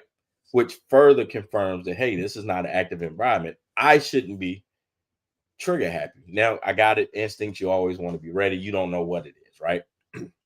Understood. He knocks the first time, boom, boom, boom. He doesn't announce himself. Now, as a citizen, right, living in neighborhoods, sometimes we don't live in the best neighborhood, especially when you're low enlisted. You can't afford to live in the best neighborhood. So if somebody out of the blue knocks on your door, right, and don't announce themselves, you damn right I'm gonna go grab my weapon, right? And in Florida, under the castle doctrine, which they so prominently promote, right, which is save the asses, excuse me, of countless other individuals in that same, not just that state, but that same damn county, right? So we know castle doctrine exists, right? So boom, all right, cool. He knocks in, guy says, hey, I'm the sheriff. He doesn't hear anything. Cool. Third time, the guy opens the door. Now, you'll notice two things that stick out, right? When he opens the door. One, the weapon was not in the offensive posture. It was pointed down and away. Second thing you notice, his hand was up as to say, I'm okay, there's nothing happening, right?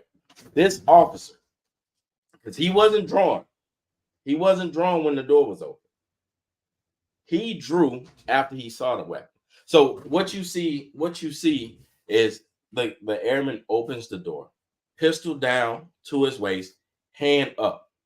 The officer then sees this and has to draw his weapon and fire, right? So he made an instant judgment on, and which cost that airman his life for two things. The guy did nothing wrong, right? And he was well within his right to have a weapon. None of that's illegal. So for that, even though it was a bang bang play, right? And I don't I don't fault the officer for what he did, but there's an accountability for the failure of following procedure, right? You made a decision. I got it. You made a decision. Unfortunately, you made the wrong decision. And because you made the wrong decision, you have to pay for that. That doesn't, making the wrong decision, making a rash judgment does not exclude you for the consequences. You know, and you say, well, he, blah, blah, blah. No, that's what you get paid for. You get paid to train that way. Well, I'll tell you right now, it's going to be seen as a good shooting, though.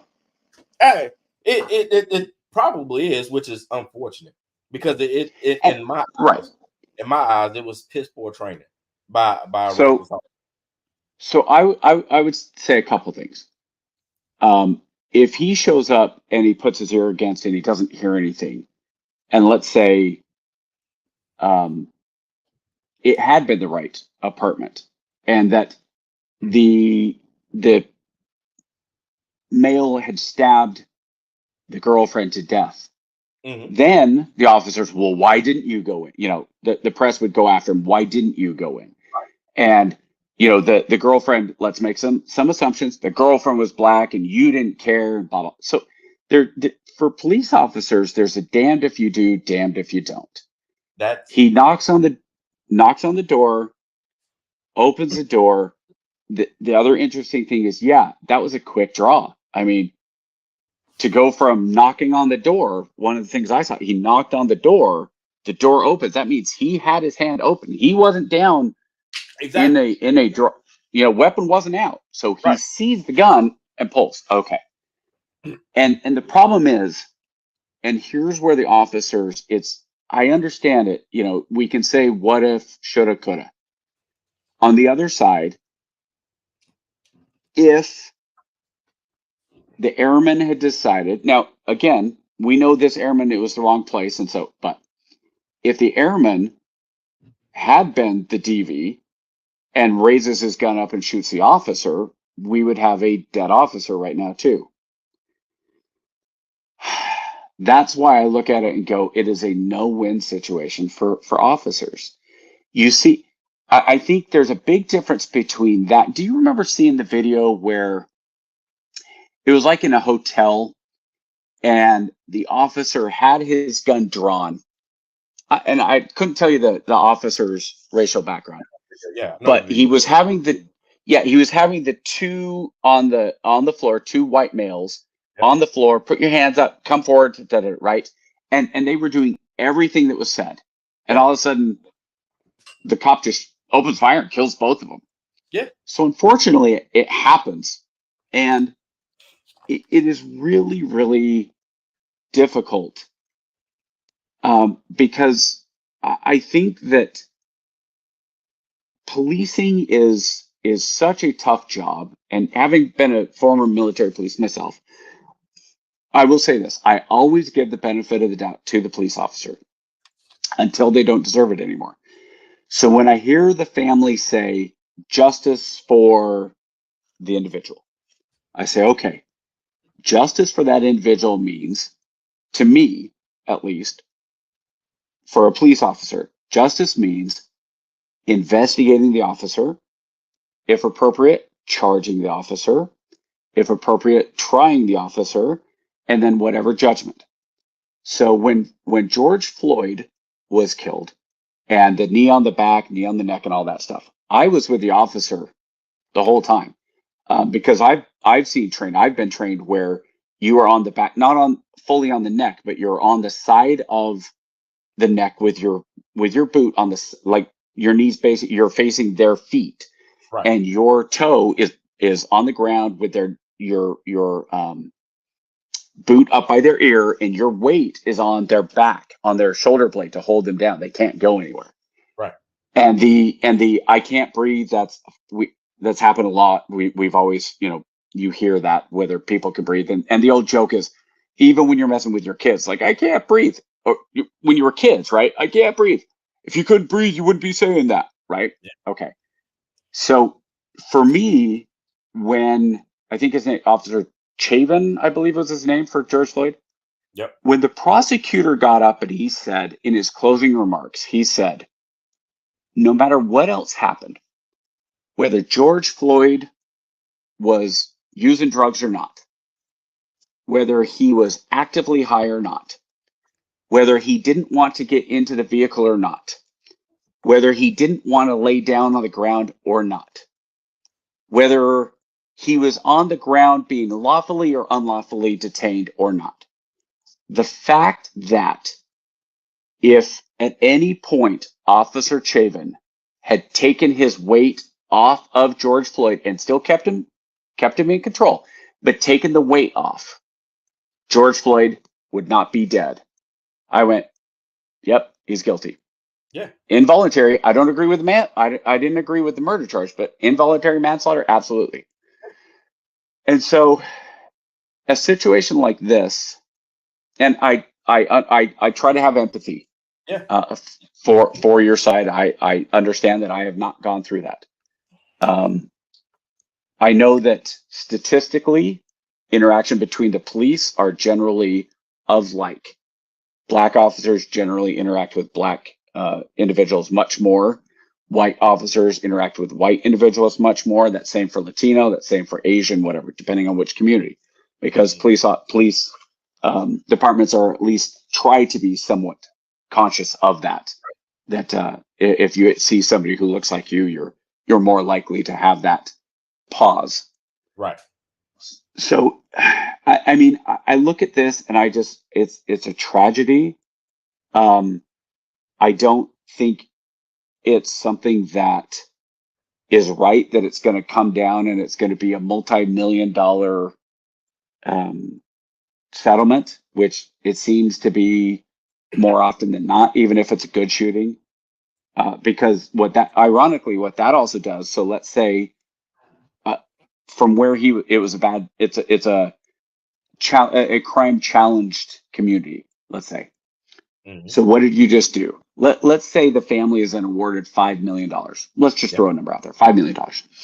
That's $5 million that the county no longer has to spend on other things.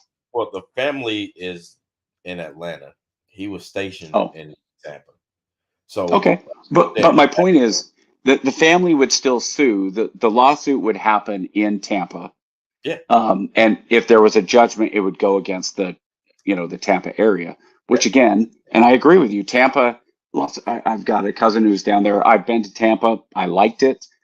Not somewhere I would necessarily move my family. There's some places I would, some places I wouldn't.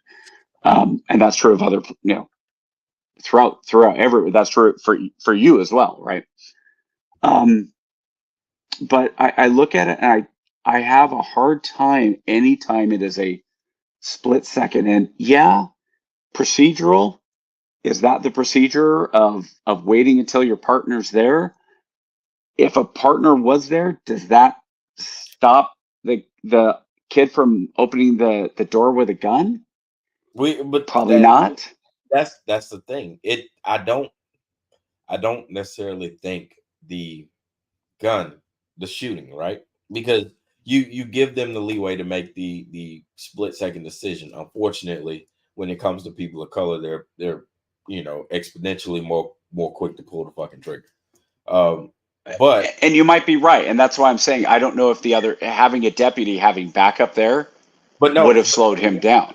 and so when you sit back and you try to put this into the eyes of the jury, right? You say, okay, well, did he follow the procedures that were established for your organization? And the answer is no. I It's don't know not. what I'm not versed on what the Tampa law as far as that goes, though. It could be, but even not following procedure, again, even I look at that and say, even following procedure, if another guy was there, I don't think it changes the outcome. But I think that ultimately, I think that what is discouraging is that that a young man had to die, not had to, that a young man died because a bad situation went sideways. Yeah. There's so many things that could go wrong. And we're at the point in this country where mistakes can't just be mistakes anymore either. And I understand the other side of it is, hey, once is a mistake, twice. Now, I don't know this cop. I think it's something like 96 or 97% of officers never draw their firearm in their entire career. I think it's something like 99.5% never fire their weapon in the line of duty. So it's tough because when you have people say gun control and you have people say that this and that, I look at that and go, okay, so here you have a situation where the kid had every right to have his weapon. Castle doctrine's in play. The police show up and he still ends up getting shot. If I hear the police come through my front door at 4 a.m, officer's probably getting shot before I do. And I think the difference here is it was not a no knock. And again, I'm not blaming the kid. I will say though that as much as the officer could have done things differently and could have done better, I do think that it's a bad idea when somebody bangs on your door and says police department, fire department, or sheriff department to come with a gun in your hand. Now, hey, if you want to get behind the wall yourself and you're protecting yourself and you yell back, I don't know what you're doing here. Because that officer, unless he has a warrant, he can't. If he bangs the door in, hey, I'm popping away too. Especially I haven't done anything wrong. And then the kid goes on trial and probably found innocent because he was defending himself. But that's a what if. There's a lot of what ifs. Right. I just think it's really, really difficult when a kid and when you see anybody that is shot that shouldn't be. And I'll say this. I'll finish on this point. There was an Air Force, I believe an Air Force light colonel, and I want to say it was in Wisconsin. Might have been Michigan, but it was Minnesota, Wisconsin, somewhere up there. His son, white colonel, white son. His son was shot while the son was having a mental episode, right? Police show up and the kid gets shot. And they did the investigation and found no wrongdoing. And this guy pushed for the law to be changed, and it is the law now. I believe it is Wisconsin, where the investigators cannot be within the same department as where it happened. So if you have something happen, let's say it's Florida, I think this should be the case. There's a shooting, this kid gets shot in Tampa. Then what you should have is you should have an organization outside of Tampa, preferably outside of Florida, preferably law enforcement, but not a sheriff's department. Let's say like they call up and they say to the Georgia Bureau of Investigation, we had a shooting. We want you guys to come down and investigate. That way there's no buddies on the payroll. There's no friends. And while I understand most officers, hey, you have each other's backs. Yeah. I get that. And I support that. But at the same time, you do have to have people that will come in and try to say, what are the black and white facts here? And what can we do to make sure this doesn't happen again? And if somebody needs to be held accountable because it's criminal, then there you go. Like if you're, what you said is that he wasn't supposed to go in right from the start. So at the very least, he's going to get fired or whatever. Hey, that's fine. If you go from investigation to consequences to charges, whatever the charges may be, prison, whatever, I'm fine with all of that. What I don't like is, and you've heard me say this, is when it's justice for whoever and it turns violent, that has nothing to do with justice. Yeah, of course. This kid, the parents want to yell for justice. Yell for justice. Get an have a fair investigation. If it's found that there's enough there to indict him, indict him. And you need to charge him, and you charge him, and there's a jury, and he goes to jail. You're not going to have me sitting back if this goes to trial and jury going, nope, I saw the video, the jury got this wrong. I would sit there and go, hey, there's more to it that they saw than I ever would. If I was on a jury, I would like to think if I was called in, let's say this happened here in Augusta, and they said, what do you think about, have you heard anything about it? Whatever. And I was like, no, but what do you think? You said things on your podcast. I would say, I think I'd be a fair judge of whatever happened. I think I can listen to the information on both sides and try to be judicious about what happened. I want the truth as much as anybody. I don't want a kid to die for no reason and then an officer to get away with it because he fired solely because the kid was black. And it turns out, hey, let's find out what the other information is. Has he fired before? Has he been reprimanded for racial issues? Has he had other issues? Those things, they come into play. But if not, if we're talking about, if this was an average beat cop who's never been disciplined for any racial things or anything, he's just doing his job, I have a hard time with it. I know too many cops who try to do everything they can, the best they can, day to day. Right. And they still, 20, 25 years on, every time they pull somebody over, every time they knock on a door, they are still scared shitless that that's the day they're going to die. Rightfully so. I only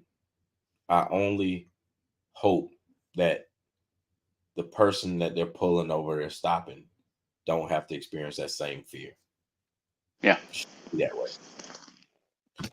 Anyway, I think that's a good stopping point, man. We can consider this a double episode. I got a lot to edit today. So we will move into final thoughts, because I've gotten several nasty looks. So yeah, apparently I messed something up at the house and I got to go fix it. So what are your final thoughts? Man, that was a heavy ending to this episode, man. Wow. Yeah, well, I'm trying to think if anything positive is coming up. Oh, here we go. Last day of school here in Georgia is on Wednesday. So as your kids are getting out of school over the next few weeks and months, depending where you are, I would say, just listen to your kids, give them a good opportunity to go out and have some fun, kick them out of the house, turn off your Wi-Fi once in a while. So when they start complaining that their tablets and whatever don't work, you just kind of go, well, I guess you'll have to find something else to do. Remember, it's not that hard to go into your computer and disable the Wi-Fi without them knowing. As a chaplain, I fully endorse lying to your children to make them go outside and play. I can dig it, man. Yeah, we are on next weekend, Memorial Day weekend. You ready? I'm on. Yeah. We'll see you guys next week. Thank you for sticking around. For those of you guys who stuck around, thank you for those guys that are watching the replays. As always, like, subscribe, yada, yada, yada. You know where we are, and you know where to find us. Until next week, it's the Pogues. We are out of here.